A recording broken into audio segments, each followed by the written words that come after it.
After the Second World War, the world, and the United States in particular, had an obsession with space. Space was the final frontier. After the evil empires of Hitler's Third Reich and Japan were defeated, it seemed like the sky was the only fence facing humanity in its progress and destiny. This time of unlimited dreaming of space was epitomized by things like the Jetsons. We were going to have hamburger bars in space. We were going to be flying off to all parts of the solar system. There were going to be hotels in space. We were going to have holidays on the moon and moonbake. German physicist Werner von Braun promised that we would have orbiting space stations. And this seemed to all be coming together during the Apollo moon landings between 1969 and 1972. The potential for space exploration seemed unlimited. It also brought great peril, with the Soviet satellite Sputnik being launched in 1957.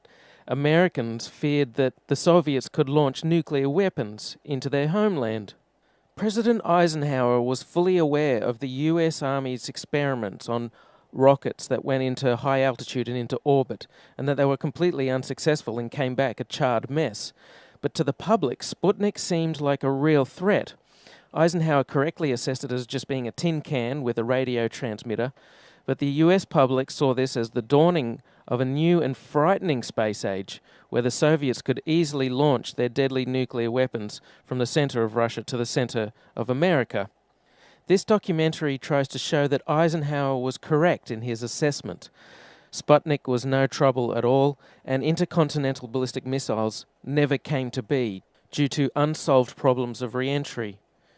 A senator from Massachusetts, John Kennedy, portrayed Eisenhower as being an old fuddy-duddy who was behind the times and asleep at the wheel, even though this was a completely unfair assessment.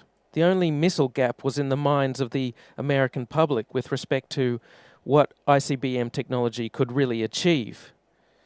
Supposedly, the Soviets had working intercontinental ballistic missiles with atomic warheads by the Cuban Missile Crisis of 1962. Well, then why did that crisis happen at all? Why should President Kennedy care where Khrushchev deployed his nuclear missiles, whether it was just off the coast in Cuba or launched by supposed space-going intercontinental ballistic missiles from the center of the Soviet Union?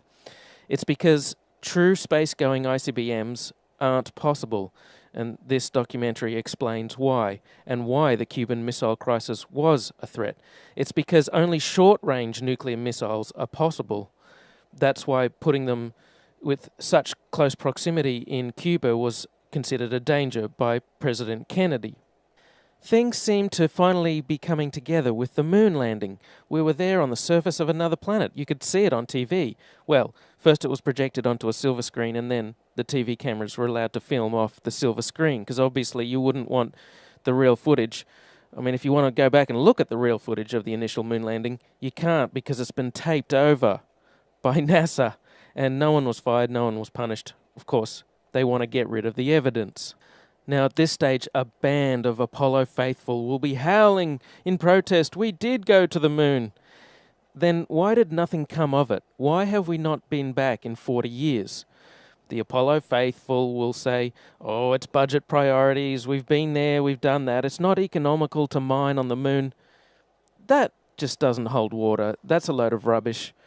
We haven't been back to the moon because we never went there in the first place. In the year 1994, I read a book by Ralph Renee which suggested just such a thing, that the entire moon landing had been a hoax. This is the reason why we don't have a moon base now, why we aren't mining on the moon. Werner von Braun promised a moon base by the 1980s. We don't have that. We have nothing in space, virtually nothing. There's the space shuttle, which does low Earth orbit, and there's some rockets that go up in the International Space Station. Supposedly they repair the Hubble telescope through spacewalks. Aside from that, though, we don't go anywhere in the solar system. There's no Jetsons future. There's no dawning of a space age for humanity where we can jet off to all points of the solar system whenever we want. Nothing happened. The moon landing stopped in 1972 and we haven't been back. We haven't been beyond the Van Allen belts. which many have pointed out have deadly radiation that living creatures can't survive, not even a tortoise or a cockroach, let alone a human being. In Ralph Rene's NASA Moon to America, he pointed out that physicist James Van Allen was the first one to discover that space had deadly nuclear radiation flying around all over the place. Not only were the Van Allen radiation belts deadly, which are like two orbiting toruses of nuclear radiation around the Earth, but later we found there were galactic cosmic rays, which were deadly. And when the sun is having solar flares, there's deadly radiation as well. There's 3 different sources of deadly radiation, and all of these very likely would have fried the astronauts if they went to the moon. So we're stuck here on Earth, at least as far as low Earth orbit goes. Well, at least that's what I had assumed until a few months ago. I'm looking at the picture of the Apollo entry vehicle and thinking, this truncated cone is not going to be stable in flight. This is going to roll over and over again. The top, the sides, the window are all going to be exposed to the huge heat in the direction of travel. They would tumble and roll out of control and mix up the astronauts inside, possibly injuring them or knocking them out with excessive G-forces. So while I had long suspected that the moon landing was fake, I had assumed that low Earth orbit was real and that the International Space Station was true. But my research of the last year has led me to the conclusion that not even low Earth orbit is possible, that the International Space Station is a hoax, and all manned space travel is fake. The main reason I believe all manned space travel is fake is because the re-entry vehicles are fake. I'll go through all of that in detail. First though, let's have a look at the International Space Station. I want to talk about some of the anomalies I see there. For the inside of the International Space Station, there are a couple of zero-gravity tricks that they use to fake it. The first is they have a complete mock-up of the International Space Station built on the inside of an airplane. And that airplane does a bunch of rises and falls. It does a parabolic, upside-down parabolic trajectory, and that simulates zero gravity for traditionally about 30 seconds at the most. I think they can do it to about 45 seconds, judging by the length of time of these segments. They have to do a hard break, or they have to put the camera to the wall or away from a person, or they can link scenes together. They're quite clever in the CGI. It's difficult to tell all of their tricks. The other main way they simulate the zero gravity is with suspension in front of a blue screen. And they use that trick for extended periods of time, for longer than 45-second segments. But they can't move around as much. They can't do the acrobatic flips and rolls in the extended mode. So there's full motion mode where they can fully move around, and that's faked in a plane. And then there's suspended or extended mode where they're suspended by wires in front of a blue screen. They don't move around as much, but they can make the scene last for a longer period of time. In this scene, Chris Hadfield bends down in order to adjust something, and you can see on the back of his shirt a couple of upticks on either side where you would expect wires to come in on either side of that harness in order to support it. Of course, they've computer graphicked out the supporting wires. You can't actually see them, but what you can see is a very slight discoloration where it's slightly lighter and then it goes slightly darker. And that's strange. That shows a couple of things. First of all, it shows that this isn't live from space. They're often portraying that this is live. Of course, these things are fully choreographed and edited in advance to make sure that there's nothing too obvious that you can see that gives away that this is a suspension in front of a blue screen hoax. The other thing it shows is that this is not raw footage coming to us. This is edited stuff. This is supposed to be a legitimate space program. This is supposed to be the International Space Station, and we should be able to see whatever's going on. But they edit things because the whole thing is edited. In one extended mode scene, Chris Hadfield on the right is going back. He's going back, and then he just stops. That's an odd motion.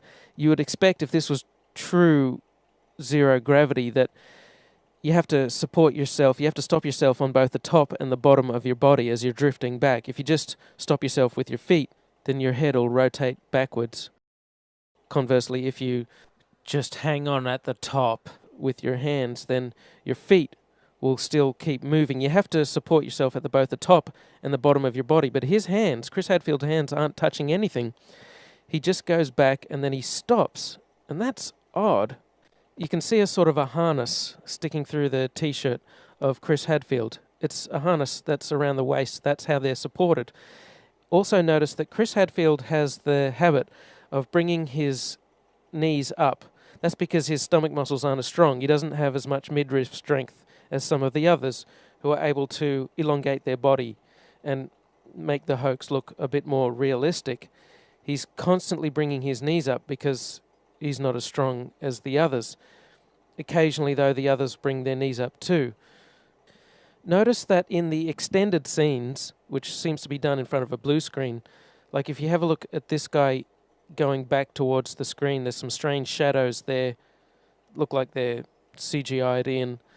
Using computer graphics, they edit out the supporting wires and edit in these rotating floating objects. They always seem very concerned with the object. Chris Hadfield looks at it very closely. You don't want the object getting too far out of control, because if it starts bouncing off the cabin in a weird way or goes back to the blue screen, it could ruin the whole illusion. They also don't bounce those oranges off the walls. I'd like to see them get a tennis ball and throw it around really hard and fast. And I'd like to see them do-si-do each other really quickly, which they can't do, or they'd get all their wires tangled up. Here's another scene with Catherine Katie Coleman. Seems to be done in the suspended mode. Have a look at her hair. There's something odd about her hair. I know this is zero gravity and hair is supposed to stick out and go all over the place, but her hair doesn't really flop around naturally. It's always sticking out kind of rigidly. Maybe they permed it in that position, or perhaps they're hanging her upside down. As she shakes her head from side to side slightly, you can see the hair always springs back to a particular position with respect to her head. It should flop all over the place. The chain that she's wearing around her neck is a computer graphic. This is computer-generated images. Japan, and that brings us to Koichi, who's in the Japanese lab Kibo. So Koichi, walk me through what you're working on in this lab. Yeah, this is an experiment called Spheres. And these satellite robots are specifically designed to function in the microgravity. They contain the software that the scientists are testing. At first, this looked like a full motion scene to me, but on closer inspection, I think this is a suspended mode scene. When it's sped up, you can kind of see them swinging, and it has the same backdrop as the other suspended mode scenes. And then there's this weird part. Rick Mastracchio puts out his hand and he moves forward. Maybe he's using his feet to wedge himself forward somehow, but it doesn't look like it. The floor is smooth. His foot is behind that blue handle that's attached to the floor that he keeps both of his feet under and keeps shuffling back and forth on.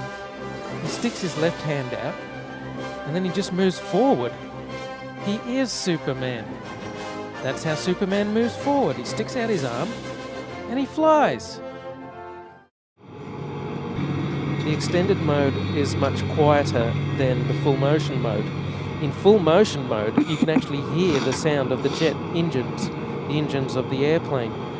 In every single scene of full motion mode, in every segment of the International Space Station, you can hear this loud sound, the sound of the jet engines. You could argue that it's the air conditioning system. Not even an office air conditioner is that loud. And why is there a loud sound in every segment of the International Space Station? That's because no matter how soundproof you make it, you can't filter out all of the sound of the jet engines. An airplane is just too noisy. You can put noise-cancelling headphones on when you're on a plane, and that doesn't stop the sound from getting through. It muffles it. They also use microphones that don't pick up very far away. If you have a look at this scene here, you can see that when the microphone's in the middle, pointing towards the guy in the middle, you can't hear the sound of jet engines as much, but when the microphone goes to the guy on the side, you can hear the sound of jet engines a bit more. So you can't truly soundproof the inside of the airplane where they fake full motion mode. You can see in this scene from the recent National Geographic documentary Live from Space, Koichi Wakata is looking at the window there. This is full motion mode, and you can tell because of the sound of jet engines. In quiet mode, they can go to the cupola and they can look through at their model.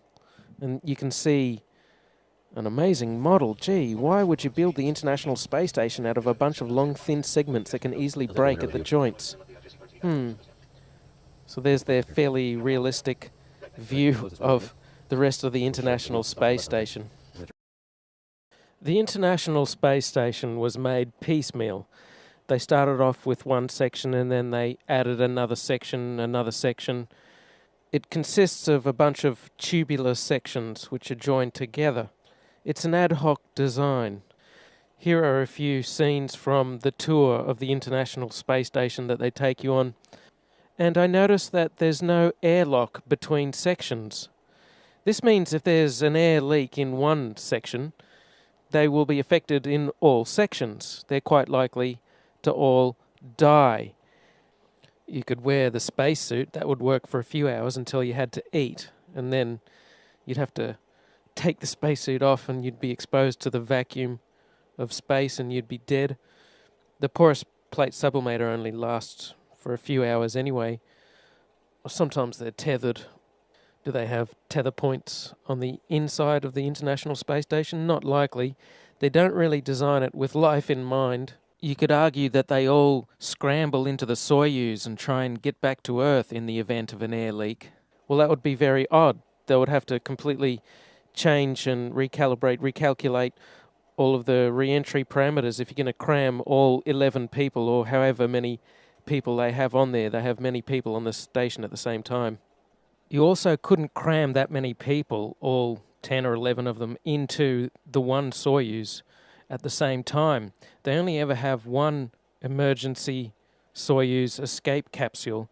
You couldn't cram them all in. It's very odd that they're up there in this life-threatening situation where an air leak could happen at any time and they could all die, and there's not even enough lifeboats for them to make it back to Earth. Having no airlock in between sections is very odd. The more sections they add to the International Space Station, the more dangerous it becomes, and yet they don't care. They just add as many as they like. Yippity-doo-dah, yoo-hoo! Let's all die in space! It will be just like that Sandra Bullock movie, Gravity, only the dying will be real. Lots of things could go wrong. They're on the edge of death every second, yet they act like giddy children with gay abandon. Another curious thing is, take this piece of exercise equipment. They've deliberately detached it from the wall so that it's not directly attached to the side of the International Space Station, so that when they exercise, when they do their movements, the movements don't translate to the station and don't move the station around. That's a wonderful concept. I like that idea. You wouldn't want the station to be moving around a lot. The problem is, this piece of equipment is the only thing that they isolate from the International Space Station. Every other movement is translated to the station. They don't care.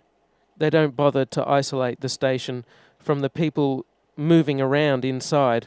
They grab these blue handles, which are all over the station. They often have to stabilize themselves on these blue handles. There seems to be so much motion in the International Space Station. If you take Chris Hadfield, he's moving through the station at breakneck speed, and then he stops himself on the wall. That motion is going to be translated to the station. The station is very big, it weighs many tons, but in space there's really nothing to stop these motions from moving the position or the orientation of the space station. The International Space Station uses several large gyroscopes for attitude control to maintain its proper orientation and so on. And there's a reaction control system consisting of rockets as backup, supposedly.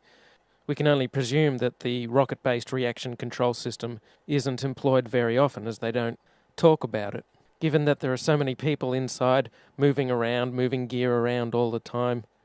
And every time the solar panels were moved, every time the Soyuz docked with it, there would be motions impinging on the station, and this would move the station. So what you'd need is a system of rockets on the outside burning fuel in order to stop the International Space Station from misaligning, from moving out of place. When it comes to satellites and things in orbit, you don't want them moving around a lot. The International Space Station changes in altitude somewhat, supposedly. It goes up and down. They supposedly bring up 3 tons of water every year. That's hard to believe, but let's take that at face value. But they never talk about huge amounts of rocket fuel. But even without the rockets, all of these motions of the astronauts and the solar panels moving around would put tremendous strains on the joints, and they're not flexible joints. Having a huge airproof flexible joint of that size would be an incredible engineering feat. They don't have them anyway. There's not supposed to be any relative motion between sections. The only time the International Space Station gets rockets to adjust it is when the automated transfer vehicles or the docking Soyuz space capsule comes, and that's come from the Earth, and that has its own rocket fuel, and that can adjust the altitude of the International Space Station. But that's only there from time to time. That's not there all the time. They would need a system of rockets there all the time, built into the station, but they don't have that. It's supposed to be one big, rigid vehicle, but that's the strange thing. They don't build the International Space Station with a tight center of gravity, with the pieces close together, with a small moment of inertia and a small radius, which is what you'd want if you're going to try to orient the spacecraft, if you're going to try and orient it with rockets or gyroscopes. You want a ball, you want a sphere. That's the type of shape that you need. Instead, they build the International Space Station out of long, thin segments, tubes that are joined together. That's a crazy way to build the International Space Station. That's the way a child would design the International Space Station. That's what I mean about it being an ad hoc, as-you-go type of design. They didn't really nut it out. They didn't think about it. The solar panels are on the end of the station, and that makes it even harder to control both the solar panels and the station as a whole. The solar panels would be better off being a more circular shape instead of big rectangles, and they'd be better off being close to the center of gravity, so that, as I say, you can reorient the vehicle, you can move it around. You should be building this thing like a sphere, but they don't. Another curious aspect is how they deal with water. There's no proper shower, so they must be incredibly uncomfortable and stinky the whole time, yet they have huge smiles plastered on their face. They can't have a proper shower. Nevertheless, they must use some water in order to clean themselves, in order to clean their hair. What do they do with this water? Supposedly they have suction for when they urinate, but aside from that, there are no special vacuum sinks. In other words, there's water floating around all over the International Space Station. Now, none of the surfaces are waterproof. It's just expected that you keep the water confined to one area of the International Space Station, away from the delicate electronic equipment and so on. And what do you do with this water, especially dirty water? Because that's what water does. It absorbs dirt and particles. They would accumulate so much filthy water. The mantra, of course, is recycling. They're supposed to recycle everything. Wow, they have some amazing recycling technologies on the International Space Station that they can't demonstrate anywhere else. I mean, it's a super water recycler that's compact enough to fit inside the International Space Station. Imagine how much maintenance such a system would require. You'd have to bring up so many filters and chemicals, and things would be breaking down and you'd have to repair it, but you don't have the tools to do it. So there's another curious, strange aspect of the International Space Station which endangers their lives and could kill them. But they don't care. they always have huge smiles on their face, like they're having a really good time, even though they could die at any second. Another curious aspect is that humans emit dust with time. Their skin dies and drops off. That's what makes for most dust inside a person's house. There'd be so much dust building up on the International Space Station, and yet you never see them go around with a dust buster, with a small vacuum cleaner sucking things up. What do they do with the dust? Well, supposedly there's a trash disposal thing in the form of a re-entry vehicle which strangely burns up on re-entry, even though the ones with humans inside supposedly survive re-entry. That's a very curious contradiction, but they have a trash disposal capsule that they put their trash into, but they never talk about the dust. They never talk about the solid waste from the supposed space-age sewage system that they have. That's another strange thing, is supposedly they have a sewage system. I don't know how they cram it into the International Space Station. Perhaps it's in the walls of the station, but they never talk about the smell. It'd be impossible to avoid the smell of a sewage system in the walls of the International Space Station because they're trapped inside this tin can. It's completely sealed from the vacuum of space. You could have any number of super filters and try and get rid of the smell. It wouldn't work. They never talk about bringing bacteria up in order to replenish the bacteria that's in the sewage system. They never talk about bringing all of the extra oxygen up that you'd need to let the bacteria process the sewage. In fact, what they must do is simply store their feces in the cupboard. They would have to put on a pair of plastic gloves and grab their feces and put it in the closet. There's no sewage system on there. They can pretend that there's a sewage system. There's no sewage system. So in other words, they're living with their own feces, and the smell must be incredible. Yet they always have huge smiles plastered on their face, like the International Space Station is the best place in the world to be. But it would be awful. What about their laundry? Well, Chris Hadfield admits there's too much water taken for laundry. They don't do laundry. They just throw their clothes in the trash when they're done with them. Laundry piles up. Is there a way to clean clothes in space? No, it takes a lot of water, of course, a washing machine and a dryer. We don't have anything like that. So we just wear our clothes till they wear out, and then you throw them in the trash, and the trash is like a little unmanned resupply ship. And when it gets full of trash, then we close the hatch, and it undocks and backs away and falls down into the atmosphere. So your dirty laundry actually gets incinerated in the atmosphere. And so, wait a minute, you guys on the space station are throwing your underwear out, your dirty underwear out the window, and it's raining down on us?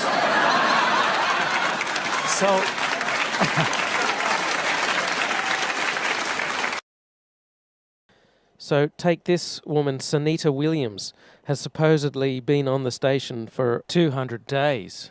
She's never had a proper shower in that time. She's never laundered her clothes. She just wears her clothes for, I don't know, a couple of weeks, a month, and then throws them out. In other words, she stinks. She's horrible. She's clammy. She's disgusting. Living on the International Space Station, you might be 6 months without a real shower. Essentially, you have a sponge bath is what you do every day. And yeah, you do get pretty sweaty because you're working out. But surprisingly enough, when the shuttle crew came to pick me up, was one of my first questions, do I smell? And they said I didn't smell, and they said my hair didn't look greasy, so I was pretty happy with that. Every part of her body must be covered in bacteria and festering pustules. It's the living dead on the International Space Station. Ooh, come here, my precious. And yet they all act like they're so happy to be on the International Space Station. It seems mandatory to smile if you're on the International Space Station. I guess when you're doing a hoax, you have to have a big smile plastered on your face because that's what distracts people.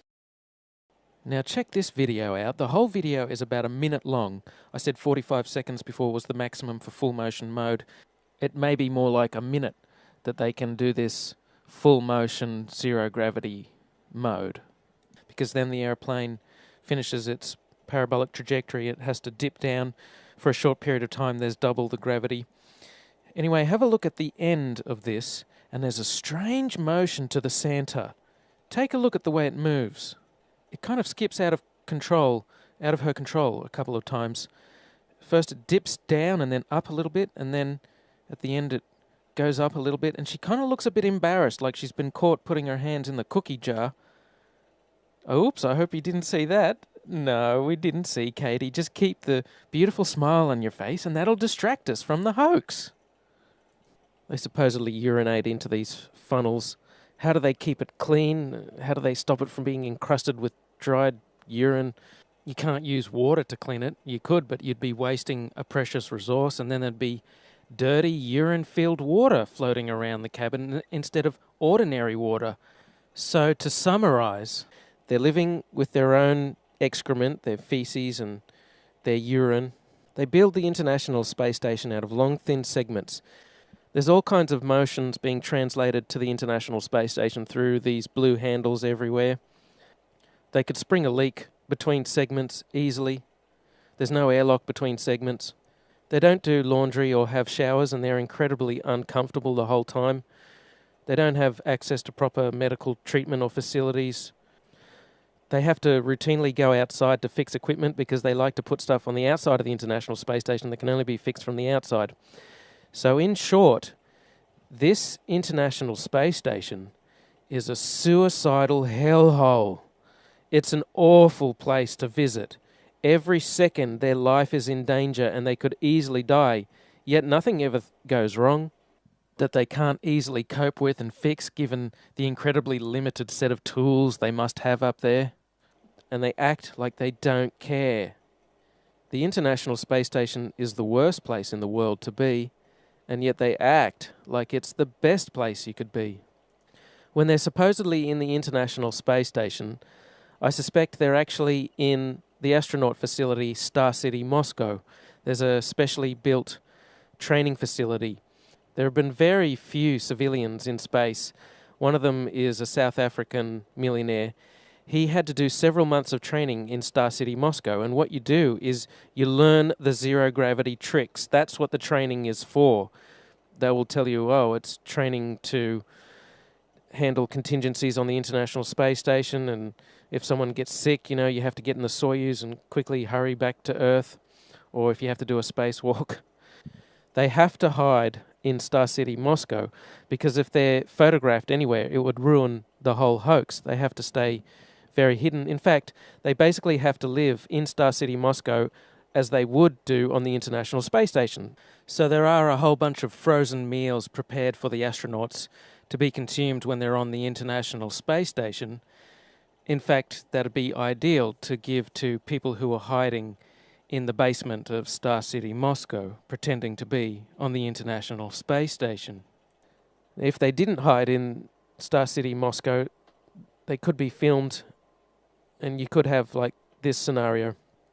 Hey, Chris, what are you doing down here? I thought you were up in the International Space Station. Oh, yeah, I'm just catching some hockey. I'm down here on a weekend pass, eh? What the hell are you talking about, weekend pass? You got a glass elevator going up there? What is this, Charlie and the glass elevator? You wouldn't want to catch Chris Hadfield when he's in Star City, Moscow, so they stay hidden there. One of them, as I mentioned, Sunita Williams, spent a whole year, supposedly, in the International Space Station. She's such a tragic. That means she would have spent a whole year hiding in Star City, Moscow. One rather laughable claim I hear is that the International Space Station can't be a hoax because I can see it from my house. Well, can you see people inside it from your house? No. There is clearly something up there orbiting. It just happens to be empty and has never been manned. They are capable of sending unmanned things into orbit, like regular satellites, telecommunications, and so on. And they can add segments to this empty, unmanned International Space Station. It's just an orbiting tin can. And the fact that it's empty means it won't really be subject to any forces moving it back and forth, and all the considerations I mentioned with people like Chris Hadfield going through the station at breakneck speed aren't a problem. So it's very possible to have an empty orbiting tin can, which is what the International Space Station is, and they have some cameras mounted up there as well to do some of the shots supposedly looking down from it. Another aspect of the illusion of space travel is spacewalks. These are faked inside a swimming pool. It's a custom-built swimming pool, and that's a great way to fake zero gravity. About 6 months ago, in 2013, a gallon of water leaked into one of their spacesuits in a matter of seconds. NASA doesn't really have a proper explanation for how on earth this could have happened. There shouldn't be water leaking into someone's helmet and a person almost drowning in space. How can you drown in space? They now wear snorkels to make sure that they don't drown in space. How can this be happening? A snorkel in space? There could be some water in the porous plate sublimator. When they were on the moon, they supposedly had about a gallon of water, but that cooling system is supposed to be well away from their head. There really is no sane explanation for why a gallon of water would leak into someone's spacesuit, unless you realize the whole thing is faked inside a swimming pool. In this scene, you can see the Chinese spacewalk, and you can see a bubble coming up from the guy's suit. How do you have a bubble in space? Space is supposed to be a vacuum, not a swimming pool, but it's obviously just a swimming pool filled with water. Obviously, there would be some equipment that they could only fix from the outside, but a lot of these spacewalks, it seems like equipment they easily could have configured to be accessible from the inside of the International Space Station. It seems more like an excuse to get out and show their other space trick, which is the faking of spacewalks in a swimming pool. In this vid, you catch a glimpse of someone wearing a scuba tank. Scuba tanks in space? Snorkels and scuba tanks in space? They act like a spacewalk is just a walk in the park, like there's very little danger involved at all. They're looking through the spacesuits. Oh, here's a spacesuit, we're going to go for a spacewalk. As if there's no danger at all, like they don't care. They don't care. They don't act like they're in a life-threatening situation, like they could die at any second, even though they can.